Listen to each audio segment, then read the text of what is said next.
আসসালামু আলাইকুম ভিউয়ার্স, আজকে আবারও চলে আসলাম নতুন একটি পিঠা রেসিপি নিয়ে। আশা করি আপনাদের কাছে খুব বেশি ভালো লাগবে। ঘরে থাকা উপকরণ দিয়েই কিন্তু খুব সহজেই কিন্তু ভাপা পিঠা রেসিপিটা তৈরি করতে পারবেন। ভাঙবে না, ফাটবে না, আর সেরকম কোনো খরচ হবে না। খুব সহজভাবে তৈরি করতে পারবেন। একদম নতুন ভাবে হাতের কাছে থাকা উপকরণ দিয়েই খুব সহজে এই শীতকালীন পিঠাটা তৈরি করতে পারবেন। সব থেকে ভালো লাগে কিন্তু ভাপা পিঠাটা তৈরি করতে, আর এটা কিন্তু পরের দিন খেতে বেশি ভালো লাগে। তাই শুরুতে বলে রাখি, ভিডিওটিতে একটি লাইক দিয়ে পুরো ভিডিওটি দেখার অনুরোধ থাকলো। শুরুতে এখানে আমি নিয়েছি ভিজা সিদ্ধ চাউলের গুঁড়া আর কিছুটা লবণ ছিটিয়ে দিয়ে, আর এখানে আমি লবণটার সাথে চাউলের গুঁড়াটার সাথে একসাথে মিক্স করে নিব। আর আপনারা কিন্তু এখানে সিদ্ধ চাউলের গুঁড়া, আতপ চাউলের গুঁড়া একসাথে মিশিয়ে নিতে পারেন, এতে করে পিঠাটা খুব ভালো হবে। আর আমি এখানে সিদ্ধ চাউলের গুঁড়া দা পিঠাটা তৈরি করি এর কারণ পিঠাটা খুব সুন্দর সফট আর নরম থাকে, আর পরের দিন খেলেও কিন্তু খুব সুন্দর নরম হয়ে থাকে এবং খুবই ঝরঝরা হয়ে থাকে। আর আমি আজকে পানির পরিবর্তে এখানে লিকুইড দুধ দিয়ে কিন্তু রেডি করব এই পিঠাটা। আর এইভাবে লিকুইড দুধ দিয়ে যদি এই ভাপা পিঠাটা খাওয়া যায়, তাহলে কিন্তু ভাপা পিঠাটার স্বাদ অনেক বেশি বেড়ে যায় আর খেতে খুবই ভালো লাগে। যারা একবারও ট্রাই করেননি অবশ্যই ট্রাই করে দেখতে পারেন। আর আমি এই গরুর দুধটা কিন্তু খুবই একদম কোয়ালিটিফুল গরুর দুধটা নিয়েছি। আমাদের বাড়ির পাশে এক ভাবির কাছ থেকে দুধটা নেওয়া হয়েছে, আর দুধের কালারটা দেখে হয়তো বুঝতে পারতেছে দুধটা অনেক ঘন আর হলুদ। তো লিকুইড দুধ দিয়ে একটু করে এটাকে ভালো করে মাখিয়ে নিব যতক্ষণ পর্যন্ত না মুট করলে দলা চলে আসে। যখনই দলা চলে আসবে তখনই এটাকে আমি প্লাস্টিকের একটি চালনি দিয়ে ভালো করে চেলে নেব। আপনারা আপনাদের সুবিধা মতন খুব ভালোভাবে চেলে নিতে পারেন, হাতের কাছে যা থাকবে তাই দিয়েই। মাখা হতে হতে এদিকে চলুন মায়ের অভিশাপের ব্যাপারে কিছু হাদিস জেনে নেওয়া যাক। গল্পটি সংকলিত হয়েছে সহিহ বুখারী ও সহিহ মুসলিমে। রাসূল করিম সাল্লাল্লাহু আলাইহি ওয়াসাল্লাম বলেন, জুরাইজ ছিলেন একজন ইবাদত গজার মানুষ। তিনি একটি ইবাদতখানা নির্মাণ করে সেখানে থাকতেন। একদিন তার কাছে তার মা আসেন, তখন তিনি সালাত পড়ছিলেন। মা ডাক দেন, হে জুরাইজ। তিনি মনে মনে বলেন, হে আল্লাহ, আমি সালাত পড়বো না মায়ের ডাকে সাড়া দেব? একটু ভেবে তিনি সালাতে মগ্ন থাকেন। অবস্থা দেখে মা চলে যান। পরের দিন মা আবার আসেন। ওই সময় তিনি সালাত পড়ছিলেন। মা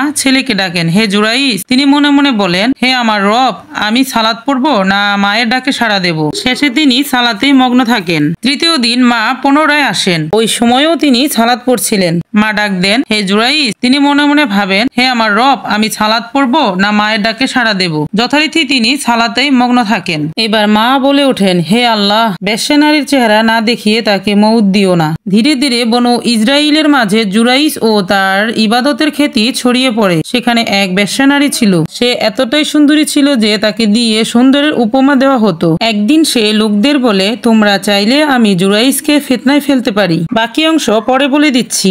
দর্শক, এদিকে কিন্তু আমার ছেলে নেওয়া হয়ে গেছে, দেখতেই পাচ্ছেন। আর এখন কিন্তু আমি আপনাদেরকে ধরে দেখিয়ে দিচ্ছি। সবগুলো একসাথে আমি চেলে নিয়েছি। আর এভাবে চেলে নিলে পিঠাটা তৈরি করতে সহজ আর খুবই ঝুরঝুরা হয়েছে, দেখুন। আর আমি যেহেতু পিঠাগুলো রাত্রে তৈরি করছি, তার জন্য হয়তো বা একটু ব্রাইটনেস এর সমস্যা হতে পারে। এদিকে আমি পিঠাগুলো তৈরি করার জন্য এরকম ছোট ছোট দুটা বাটি নিয়ে নিয়েছি। সামনে নারিকেল কোড়া আর পাটালি গুড়, আর আপনারা যে কোনো গুড় দিয়ে তৈরি করতে পারবেন। এখানে এই ভাপা পিঠাগুলা কিন্তু আমি পাটালি গুড় দিই সুন্দর একটি গ্রানের জন্য। আর এখন আমি বাটিতে ভাপা পিঠাটা ভরে নিচ্ছি। প্রথমে আমি এখানে চাউলের গুঁড়াটা দিয়ে দিলাম, আর এখানে এখন মিঠাই দিয়ে দিলাম। যে যেটুকু পরিমাণের মিঠাই খাবেন ততটুকুই দিতে পারবেন। বেশি বেশি করে মিঠাই দিলে ভাপা পিঠাগুলো খেতে ভালো লাগে। এখন উপর দিয়ে নারিকেল দিয়ে দিলাম, তারপর আবারও চাউলের গুঁড়া দিয়ে এভাবে আমি দুইটা বাটি পুড়ে নিচ্ছি। আর আমি কিন্তু দর্শক এখানে শুধুমাত্র একটি রুমাল দিয়েই পিঠাগুলো তৈরি করব। একটা হয়ে গেলে ওই রুমাল দিয়ে আবার দ্বিতীয় বাটিতে আবারও দিয়ে দিব। এভাবেই কিন্তু পিঠাগুলো তৈরি করব। একের পর এক বাটি পুড়ে নেব আর একের পর এক পিঠাগুলো তৈরি করব। তার জন্য একেবারে ভাপা পিঠা সবকিছুই রেডি করে নিয়েছি।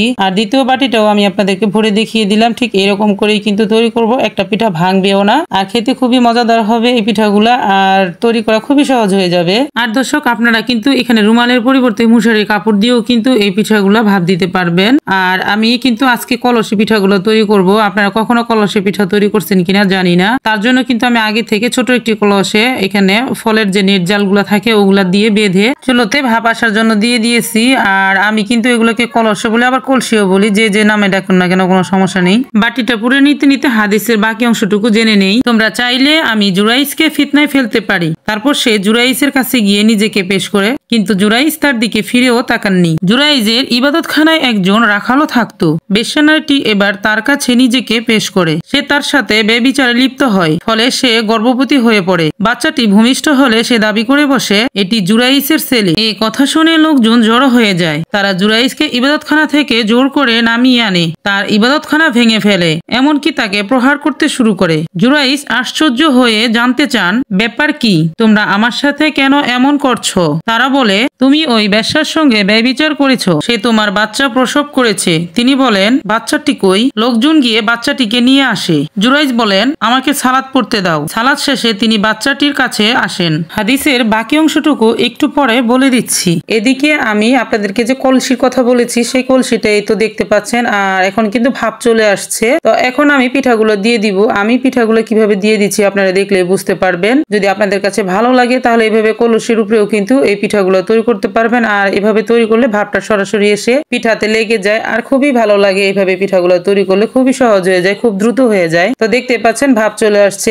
এখন আমি এটা দিয়ে বাটিটাকে আলতো হাতে উঠিয়ে নিচ্ছি, আর যেভাবে দিব ঠিক ওইভাবেই কিন্তু পিঠাটা বসে থাকবে খুব সুন্দর ভাবে। আর এখন আমি ঢাকনা দিয়ে ঢেকে দেবো। ঢেকে 1 থেকে 1.5 মিনিট জাল করে নিলেই কিন্তু সুন্দরভাবে সিদ্ধ হয়ে যাবে। এদিকে সিদ্ধ হয়ে গেছে দেখতে পাচ্ছেন। এখন আমি নামিয়ে নেব, আর একে একে এরকম কয়েকটা পিঠাই আপনাদেরকে ভাপিয়ে দেখিয়ে দিচ্ছি কত সহজভাবে ভাপিয়ে নেওয়া যায়। পিঠাগুলো ভাপিয়ে নিতে নিতে হাদিসের বাকি অংশটুকু জেনে নেই। সালাদ শেষে তিনি বাচ্চাটির কাছে আসেন, তার পেটে খোঁচা দিয়ে বলেন, হে শিশু, তোমার পিতা কে? বাচ্চাটি উত্তর দেয়, অমুক রাখাল। ওই আশ্চর্য দৃশ্য দেখে লোকজন জুরাইসের দিকে ছুটে আসে, ভক্তিতে তাকে চুমু খেতে থাকে এবং তার শরীর মুছতে শুরু করে। সবাই জুরাইসের কাছে আবেদন করে, আমরা স্বর্ণ দিয়ে আপনার ইবাদতখানা নির্মাণ করব। তিনি তাদের আবেদন প্রত্যাখ্যান করে বলেন, আগে যেমনটি ছিল মাটি দিয়ে বানিয়ে দাও। তার নির্দেশ মতন লোকেরা ইবাদতখানাটি পুনরায় তৈরি করে দেয়। আপনার জবান মেরামত করুন, কখনো কথায় কথায় নির্ধারিত হয়ে যায় মানুষের ভাগ্য, তাই সাবধান। সন্তানদের জন্য বদদুয়া করবেন না, কে জানে হয়তো সেটি দোয়া কবুলের মুহূর্ত।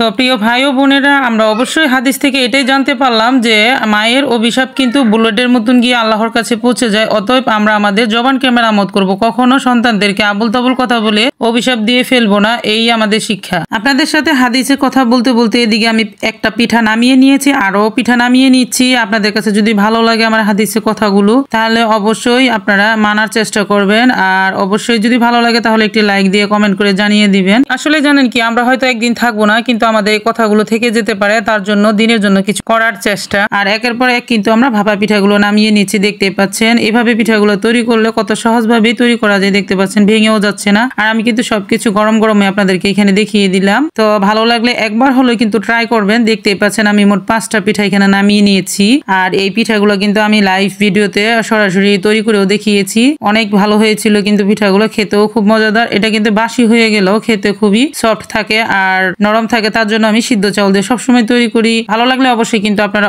একবার হলো ট্রাই করবেন। আর এতক্ষণ পর্যন্ত যারা আমার ভিডিওর সাথে জুড়ে ছিলেন তাদেরকে জানাই অসংখ্য ধন্যবাদ, আর যারা আমার পুরানো সাবস্ক্রাইবার আছেন তাদেরকে জানাই অসংখ্য ধন্যবাদ। যারা আমার চ্যানেলটিতে নতুন তারা অবশ্যই আমার চ্যানেলটিকে সাবস্ক্রাইব করে রাখতে পারেন নতুন নতুন ভিডিও পাওয়ার জন্য। পাশে থাকা বেল বাটনটি অন করে দিতে পারেন, এতে খুব দ্রুতই আপনাদের কাছে আমার নোটিফিকেশনগুলো পৌঁছে যাবে আমি যখনই ভিডিও আপলোড করব।